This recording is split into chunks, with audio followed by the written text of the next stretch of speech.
Next chemistry Telugu medium బ్యాచ్కి చాలా అద్భుతంగా teach చేసి ఈరోజు చాలామంది కెమిస్ట్రీ ఫ్యాకల్టీ నరసింహాచారి కావచ్చు, ఇంకా చాలా మంచి కెమిస్ట్రీ ఫ్యాకల్టీ తయారు చేశారు. అండ్ ఆల్సో మంచి ఇంజనీర్స్ తయారయ్యారంటే sir Venkateswara sir chemistry sir, please come to the dais, put your hands together.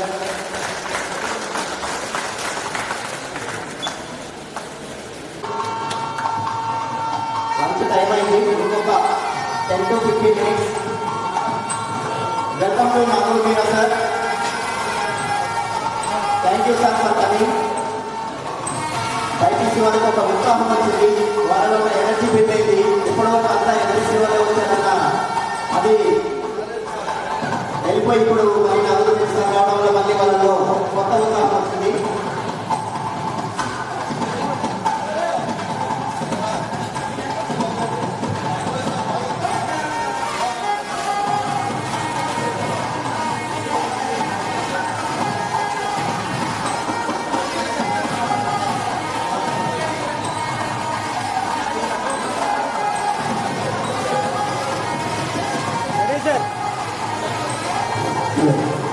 రసాయన శాస్త్రంలో ఋషివర్యులు శ్రీ వెంకటేశ్వర స్వామి గారు సన్మాన కార్యక్రమం వైభవంగా జరుగుతుంది.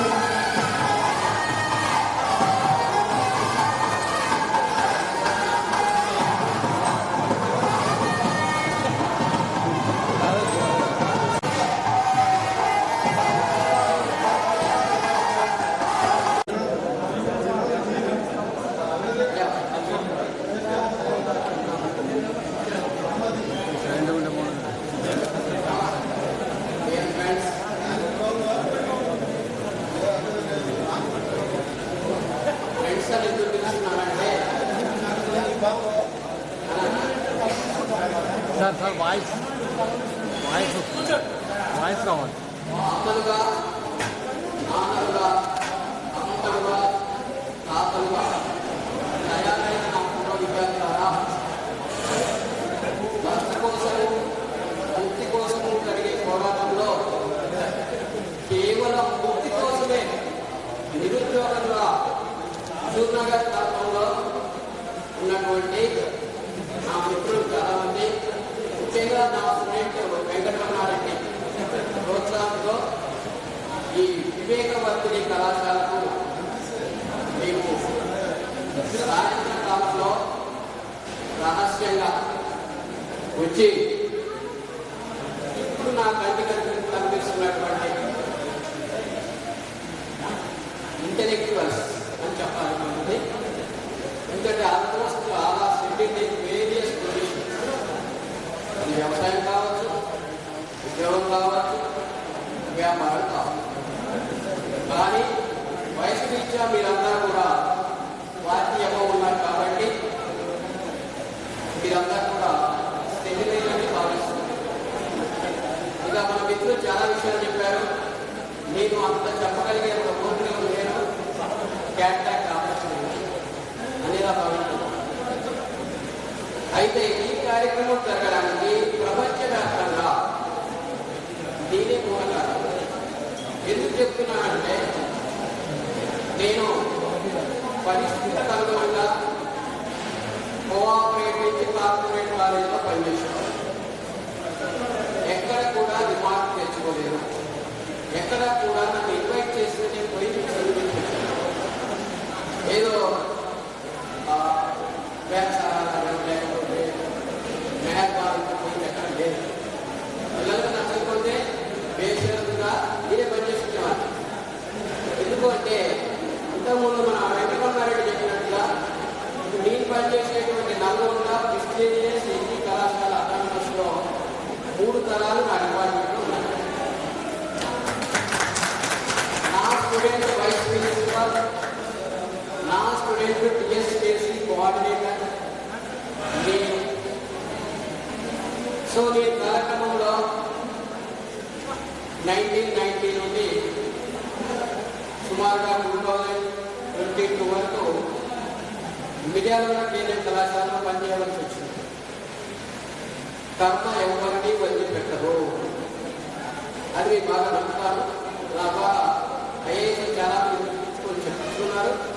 చెప్పిన విధానం వాళ్ళకు నచ్చింది కాబట్టి ఆ కేంద్రీయ కళాశాలకు 10 సంవత్సరాలు వేతనాలు లేకున్నా డైరెక్ట్గా సీఎం ఛాంబర్కు పోయి నేను ఆంధ్రప్రదేశ్లో ఎవరు జీవో తీసుకొచ్చి జీవో 10 తెచ్చాను. 42 మందికి గెస్టెడ్ ఉద్యోగాలు, 36 మందికి అది నా పాలిట శాతమైంది. రెగ్యులర్ అయిపోయి అభ్యాసం అయిపోయిన ప్రతికాలానికే ఈయన కింద మీరు పనిచేయలేమని చెప్పి నన్ను కాగజన కరోనా విజ్ఞాసం చెప్పి 317 జీవోతుంది. కారణం ఏంటంటే నేను చెప్తా నాకు 37 years ఆఫ్ ఎక్స్పీరియన్స్ అని చెప్తుంటాను అందరికీ. Present I'm working UG, PG and PhD supervisor. మీ కేఆర్ కళాశాల ప్రిన్సిపల్ నాకు స్టూడెంట్. పిహెచ్డి కూడా ఎందుకు చేయాల్సి వచ్చిందంటే ఇప్పుడు మన విద్యార్థులు మా రోజుల్లో చదువు దగ్గరికి మేము పోయేవాళ్ళం. మా దగ్గరికి ఏ టీచరు రాలేదు, ఏ టీచరు నన్ను తీసుకుపోయి ఏ స్కూల్లో చేసిపోయలేదు. మాకు ఒక పుస్తకం దొరికితే ఆర్గానిక్ కెమిస్ట్రీ అడా, ఇనార్గానిక్ కెమిస్ట్రీ అడా, ఫిజికల్ కెమిస్ట్రీ అడా అని చూసుకొని చదువుకొని మళ్ళీ దాన్ని తీసుకుని లైబ్రరీలో ఒక 7 రోజులు ఉన్నాయి. నేను ఇంటర్మీడియట్ రాజకోట చదువుకున్నా, డిగ్రీ హైదరాబాద్లో చదువుకున్నా, పీజీ అండ్ పిహెచ్డి ఉస్మానియా యూనివర్సిటీలో చేయాల్సి వచ్చింది. సో ఉస్మానియా యూనివర్సిటీలో పిహెచ్డి ఎందుకు చేయాల్సి వచ్చిందంటే 2013లో అప్పుడున్నటువంటి యూజీసీ రూల్స్ ప్రకారము కంపల్సరీ పిహెచ్డీ పెట్టారు. డిగ్రీ కాలేజ్ లెక్చరర్స్ అవకాశం కావాలంటే తర్వాత రిలాక్సేషన్ వచ్చారు. అలాంటి జీవోలో 57 సంవత్సరాల 11 వేల ఉద్యోగికి కూడా అంటే కేవలం 19 రోజులు మాత్రమే దీని ఉద్యోగం తెప్పించారు. రోస్టర్ లేదు, క్వాలిఫికేషన్ లేదు, వితౌట్ పేపర్ అడ్వర్టైజ్మెంట్. సో ఇవన్నీ నేను అచీవ్మెంట్ లాగా చెప్తున్నాను. అచీవ్మెంట్ ఎందుకు చెప్తున్నానంటే ప్రయత్నిస్తే సాధించలేనిది ఏది లేదు. కానీ ఫస్ట్ మన ప్రయత్నం అనేది ప్రాపర్గా జరగాలి. సో మీరు అనుకోవచ్చు సార్ సరిగ్గా నిలబడలేకపోతున్నాడు, ఇప్పుడు పిహెచ్డీకి గైడ్ చేస్తున్నాడు. సో నా అన్ని కూడా ఇంటర్నేషనల్ జర్నల్స్, నాకు ఇంటర్నేషనల్ సైంటిస్ట్ అవార్డు ఉంది, ఆల్ ఇండియా ఎక్సలెన్స్ అవార్డు ఉంది. కానీ ఎప్పుడు కూడా నలుగురిలోకి పోయి సన్మానం తీసుకోలేదు. ఇప్పుడు కూడా వాళ్ళకి అదే చెప్తున్నా, ఏ సన్మానం కోసమో ఏ సత్కారం కోసమో మన ప్రయత్నం జరగదు. సో జీవితంలో మీరు చెప్తున్నారు, నేను ఐఏఎస్ ఇలాగే డిబేట్ చేశాను. కేపీ రమణాచార్య మేము టీవీలో బాగా పనిచేసిన వ్యక్తి, నన్ను దగ్గరించేవారు, నాతో బాగా ఇంటరాక్ట్ అయ్యారు. ఏ విషయాల్లో personalities of God and Guru, interaction with nature. So నా కెమిస్ట్రీ సబ్జెక్ట్లో చెప్పేవారు ప్రకృతిలో దేవుడు ఎలా ఉన్నాడు, గురువు గారు ఎట్లా ఉన్నారు, మనము ప్రకృతిలో ఎక్కడెక్కడ ఎలాంటి లోపాలు చేస్తున్నాం, అందులో మనం సరిచేయగలిగిన ఏమైనా ఉన్నాయా? ఎందుకంటే నేను 100 సంవత్సరాల ఉస్మానియా యూనివర్సిటీ సెలబ్రేషన్ అటెండ్ అయ్యాను. ఆ రోజుల్లో పీజీ విద్యార్థులు ఒక నోబుల్ లారెట్ గుర్తుకుత్రిచ్ అని చెప్పేసి ఇన్వైట్ చేశారు. స్టేజ్ మీద కూడా పిలవలేని పరిస్థితిలో ఉన్నారు. అనుకోకుండా నేను అక్కడే ఉన్నాను కాబట్టి అక్కడ ప్రొఫెసర్స్ అంతా నాకు బాగా పరిచయం ఉన్న వ్యక్తులు కాబట్టి సార్ కొంచెం స్టేజ్ మీద ఇన్వైట్ చేయండి నేను చేశాను. అలాగే అదే ఉస్మానియా యూనివర్సిటీలో 2013లో ఒక పని మీద నేను పోతున్నప్పుడు సెంట్రల్ లైబ్రరీ దగ్గర ఒక బ్యానర్ కనపడింది. ఏంటంటే అది 86-88 బ్యాచ్ 25 years కంప్లీషన్ సందర్భంగా వాళ్ళు కూడా ఇలాగే సెలబ్రేషన్ చేసుకుంటున్నారు. నేను అక్కడే ఉన్నాను కానీ వాళ్ళు నన్ను గమనించలేదు. సో చక్కగా అందులో వెళ్ళిపోయి ఆ రోజు thermodynamics famous professor Siddhant sir అని అందరికీ తెలుసు. ఆయన పెట్ పేషెంట్. ఆ కార్యక్రమం ఆయన 2 days చనిపోయారు. అలాంటి గురువు గారు అందరినీ తీసుకొచ్చి దాదాపుగా 5 లక్షల రూపాయలు ఖర్చు పెట్టి ఇదే కార్యక్రమం మేము 2013లో చేసింది. సో అప్పటికే ఐఐటి బాంబే, రకరకాల విదేశాల ఆస్ట్రేలియా, న్యూజిలాండ్, ఇంకా అమెరికా నుంచి వచ్చిన నా మిత్రులు, ముఖ్యంగా ఐఐటిలో నా క్లాస్మేట్స్ ఉన్నారు, నా స్టూడెంట్స్ ఉన్నారు. వాళ్ళందరితో ఈ ప్రోగ్రామ్ చేయించి దాన్ని ఇంటర్నేషనల్గా ఫేమస్ చేశాం. అప్పటి నుంచి మీకు ఇలాంటి కార్యక్రమాలు ప్రతి సెంటర్లో కనిపిస్తున్నాయి. ఈరోజు నేను వచ్చింది కూడా అందుకే. నేను పెట్టిన విత్తనం ఇంత పెద్దగా, నేను ఇచ్చినటువంటి చిన్న సజెషన్ లేదా నేను ఇచ్చినటువంటి చిన్న పని ఇంతమందికి ఉపయోగపడుతుంది.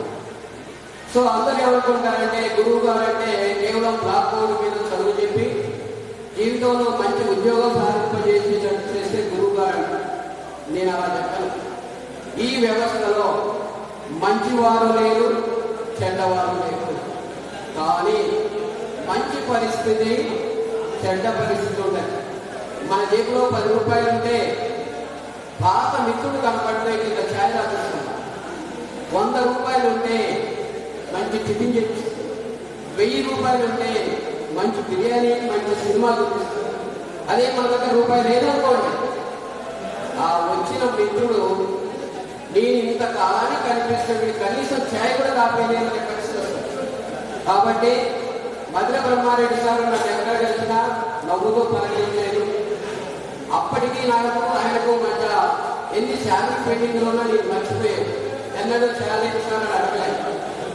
ఆ రోజు నేను 28 years ఆఫ్ సర్వీస్ విధానంలో చేసి వచ్చిన జీవో 10 years ఇంప్రూవ్మెంట్ కాకుండా హైదరాబాద్ నుంచి నేను విజయవాడ వచ్చి ఆ పిల్లలకి ఎడ్యుకేషన్ ఇచ్చా. 100% రిటర్న్ తోటి ఢిల్లీ యూనివర్సిటీ వైస్ ఛాన్సలర్ నాక్ టీంలో వచ్చాడు. సార్ మీరు without salary as a doctorate, నేను ఒక్కనే సింగిల్ డాక్టరేట్ ఆ కాలేజీలో మీరు ఇన్ని కార్యక్రమాలు ఎట్లా చేశారు? ఇన్స్టిట్యూషనల్ ఇన్నోవేషన్ కౌన్సిల్ మెయింటైన్ చేశారు, నేషనల్ ఇన్నోవేషన్ స్టార్ట్అప్ చేశాం, పారాలీగల్ వాలంటీర్స్ స్టూడెంట్స్నే కోర్టు పంపించేవాడిని, న్యాచురల్ ఎక్వేరియం, ఇలాంటి ప్రోగ్రామ్స్ అన్ని చేస్తే వాళ్ళు మంచి న్యాచురల్ ఇచ్చిపోయారు. దానికి 5 కోట్ల రూపాయలు వచ్చినట్టు బిల్డింగ్ ఇనాగ్రేషన్ మొన్ననే మన మంత్రులు కోమటిరెడ్డి వెంకరెడ్డి అండ్ ఉత్తమ్ కుమార్ రెడ్డి గారు వచ్చి ఓపెన్ చేశారు. ఇక నల్గొండ ఏజీ కళాశాల రావడానికి కారణం ఏంటంటే నేను చేసిన తక్కువ ఫలితం నన్ను బాగా అడవులు పట్టుకుంటుంది. ఆ అడవుల్లో జనవరి 11 నుంచి ఏప్రిల్ 12 వరకు పనిచేయడం జరిగింది. నేను పోగానే రెగ్యులర్ ఎంప్లాయీ, నేను ఒక్కరిని అక్కడ డాక్టరేట్ని ప్రిన్సిపల్ కుర్చీలో కూర్చోండి సార్ అని చెప్పి వాళ్ళు నాకు అక్కడ ఉన్నటువంటి గెస్ట్ అండ్ కాంట్రాక్టర్ అనేది సీట్ ఇచ్చారు. ఇప్పుడు మనం ఇచ్చినట్టుగా లేదు, నేను వితిన్ 3 months నల్గొండ ఎన్ని కాలేజీ పోతున్నా అక్కడ రీసెర్చ్ సెంటర్ పెడతా, ఇది నా స్టూడెంట్స్కి ప్రామిస్ చేసి వచ్చినా అని చెప్పి. అందరికీ తెలుసు 315లో పోయిన మొలతాడు కట్టిన మగవాడు ఎవడి అనుకురాదు. కానీ కారణం ఏంటంటే నా పర్సనల్ ప్రొఫైల్ కమిషన్ నుంచి మొదలు పెడితే రాష్ట్రపతి వరకు వెళ్ళిపోయింది, కలెక్టర్ గౌరవం నుంచి మొదలు పెడితే రాష్ట్రపతి ప్రణబ్ ముఖర్జీ వరకు వెళ్ళిపోయింది. నా రిప్రజెంటేషన్ నేను సింగిల్గా పోయి అందరినీ కలవడం, వెంటనే మినిస్టర్స్ కమిషనర్కు ఫోన్ చేసి కమిషనర్తో సారీ చెప్పి 42 జీవోలు నన్ను తీసుకొచ్చి నల్గొండ ఎన్ని కళాశాలలో మళ్ళీ తిరిగి ఎడ్యుకేషన్ చేశాను. అప్పటి వరకు 6 నుంచి 10 సంవత్సరాలు PhD కోర్స్ కంప్లీట్ చేసుకొని ఎందరో నా పూర్వ విద్యార్థులు అక్కడ ఉన్నారు. ఫిజిక్స్ రేఖా వెంకటేశ్వరు వెన్నోపర్సన్, దుర్గాప్రసాద్ లైబ్రేరియన్, ఇలా రకరకాల వాళ్ళు ఉన్నారు అక్కడ. నరేష్ జువాలజీ క్యాండిడేట్, ఇలా చాలామంది. వాళ్ళకు నేను రాగానే తక్కువ టైంలో PhD ఎలా పూర్తి చేసుకోవాలి అలా చెప్తూ బీసీ గోపాల్ రెడ్డి సార్ దగ్గరికి పోయి ఎంఈ యూనివర్సిటీ ద్వారా నేను రీసెర్చ్ సెంటర్ ఎంజీ కాలేజీలో పెట్టాను. దానికి కన్వీనర్ అయ్యాను, నేను రీసెర్చ్ సూపర్వైజర్ అయ్యాను. సుమారుగా 10-15 మంది పిల్లలకు PhD వచ్చేటట్టు. అంటే అన్ని విషయాలు మనకు తెలవాల్సిన అవసరం లేదు. చేసుకుంటూ పోతున్నప్పుడు అడవిలో తెల్లవారితే రాజ్య అధికారం చేపట్టాల్సిన రాముడు కూడా అడవి పాలై. సో నేను ఎవరికైనా అడిగా, ఏం సార్ మీకు ఎక్స్పీరియన్స్ ఉంది? గోదావరి ఎమ్మెల్యే గురించి మాట్లాడాడు. ఏం సార్ మీరు కూడా ఎక్స్పీరియన్స్ సార్? అరే బాబు, నేను 25-30 ఏళ్ళు విజయనగర పరిసర ప్రాంతంలోనే తిరిగాను. ఎంతో మంది విద్యార్థులను తయారు చేశాను. వాళ్ళకి ఎక్కడో కోపం వచ్చింది, నన్ను తీసుకొచ్చి కాదన్నాను. అయినా మీరు బెదిరిపోయేదేం లేదు అని చెప్పి ఆ కళాశాలకు సంబంధించి ప్రతి విషయంలో కోనేరు పోవడం, ఎమ్మెల్యే దగ్గరికి పోవడం, కావాల్సిన గ్రాంట్స్ ఇప్పించడం అన్నీ చేసి వాళ్ళ రూల్స్ నేర్పి 3 months మళ్ళీ నేను నల్గొండ జిల్లాలో వచ్చాను. సో ఇది గొప్ప విషయంగా చెప్పట్లేదు. ప్రయత్నిస్తే సాధించడానికి మార్గం ఏర్పడుతుంది. ఇంతమంది ప్రొఫెషనల్స్ ఇక్కడ తయారయ్యారంటే వివేకవంతుని యాజమాన్యం కూడా వాళ్ళ అనుభవాలు, అది సైన్స్ కావచ్చు, ఆర్ట్స్ కావచ్చు, కొంతమంది ఏమో అడ్మినిస్ట్రేటివ్ సైడ్ ఉన్నారు, కొంతమంది ఏమో టీచింగ్ సైడ్ ఉన్నారు. కానీ మేము సాయంత్రం పూట వచ్చినా కూడా మాకు మంచి మర్యాద, మంచి గౌరవం ఇచ్చి మమ్మల్ని మనస్ఫూర్తిగా కళాశాలలో పనిచేయడానికి సహకరించారు. అందుకే నేను వాళ్ళకు ఇంటర్మీడియట్ డిగ్రీ కాలేజీలో కూడా ముఖ్యంగా ఎన్ని కళాశాల నుంచి కృష్ణప్రసాద్ సార్ అంటే సీనియర్ పోస్ట్ వచ్చినా నేను దగ్గర నుండి వాళ్ళకి ఇన్స్పెక్షన్ చేపించి పిల్లలకు మంచి కార్యక్రమాలను ఏర్పాటు చేసి ఆ వాళ్ళలో ఒక మెంబర్ లాగా, అంటే కమిటీ మెంబర్ లాగా తిరిగి అందరి సహాయ సహకారాలు తీసుకుంటూనే పిల్లలకు నా వంతుగా నా నాలెడ్జ్ని షేర్ చేశాను. కాబట్టి పిల్లలుగా చెప్పకుండా ఫ్రెండ్స్గా చెప్పాను. ఎందుకంటే వాళ్ళు కూడా ఆల్రెడీ పార్టీ ఏజ్లోకి వచ్చారు. వాళ్ళు కూడా ఒక తండ్రి పడే బాధని, లేదు వీలైతే ఒక తాత పడే బాధని కొంతమంది ఎంజాయ్ చేస్తూ ఉంటారు నాకు తెలుసు. కాబట్టి ప్రకృతిలో మంచివారు చెడ్డవారు ఉండరు. మంచి పరిస్థితి, చెడ్డ పరిస్థితి ఉంటుంది.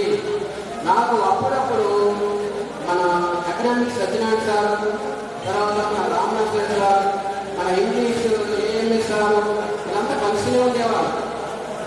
కలిసి ఉంటే మంచిగా మాట్లాడుకుంటూనే ఉన్నాం. ఆఫ్టర్ ఏ లాంగ్ పీరియడ్ నన్ను కూడా మీరు గుర్తు పెట్టుకొని ఈ కార్యక్రమానికి పిలిచినందుకు, ఆరోగ్యం సహకరించకుండా మీ పట్ల ఉన్నటువంటి ఇంటరాక్షన్ కోసం భౌతిక బంధాలు వేరు, రసాయన బంధాలు వేరు. నేను వచ్చింది భౌతిక బంధాలకే వచ్చా, రసాయన బంధాలకు రాలేదు.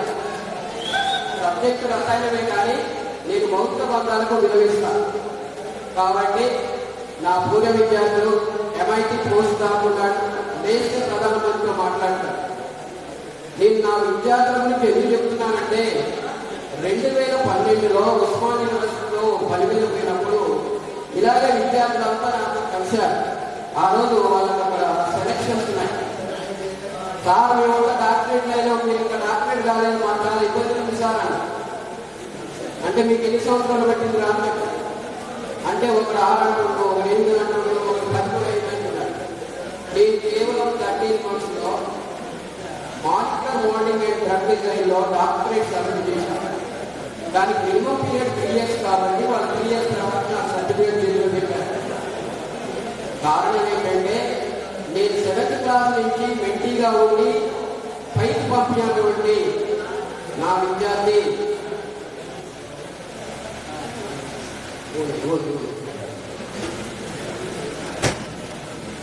మన ముఖ్యమంత్రి ఫస్ట్ దావోస్ పర్యటనలో మూసీ నది ప్రక్షాళన కోసం మన దగ్గర టెక్నాలజీ తెలుసుకున్నారు. అంటే అలాంటి విద్యార్థులు తయారు చేశారు కాబట్టి నాకున్నటువంటి అనుభవం ఉపయోగపడింది. 13 నెలల్లోనే PhD పూర్తి చేస్తున్నాను. 3 నెలలు 3 సంవత్సరాలు సబ్మిట్ చేసిన అంతటితో ఆగలేదు. మళ్ళీ రీసెర్చ్ సెంటర్ పెట్టా, దానికి నేను కన్వీనర్ అయిపోయా. సో ఈరోజు మీ మధ్యకి వచ్చా.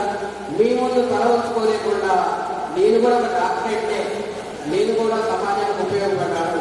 నేను కూడా ఇంకా ముందు చాలా కార్యక్రమాలు చేసే ఉన్నాయి. అందులో వీలైతే మిమ్మల్ని కూడా భాగస్వామ్యం చేసుకుంటానని నా పూర్వ విద్యార్థులకు, నా మిత్రులకు ధన్యవాదాలు తెలియజేస్తాను. Thank you sir.